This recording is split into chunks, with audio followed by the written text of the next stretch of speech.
The negative affect of neglect Again, this on is the part child's research, but brain. it's known that early neglect can affect the development of the orbitofrontal cortex, which is kind of like the moral. So that's one of the key things that we must come to understand as well.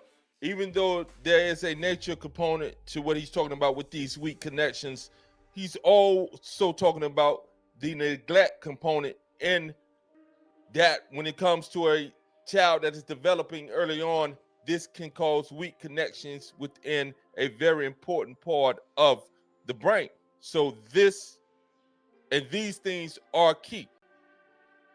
Center of the brain. So it's involved in sensory integration in order to carry out its function in decision making and expectation. In particular, it compares the expected reward and punishment with the actual reward and punishment. So it's really important in adaptive learning. And it does this with its connection with the limbic system. So it's involved in emotion and memory. So in particular, like its amygdala and hippocampus. So by having a poor connectivity, psychopaths have difficulty in judging whether they should or shouldn't do something and evaluating the emotional context of situations. Imagine making decisions without the part of the brain that says, is this a good idea?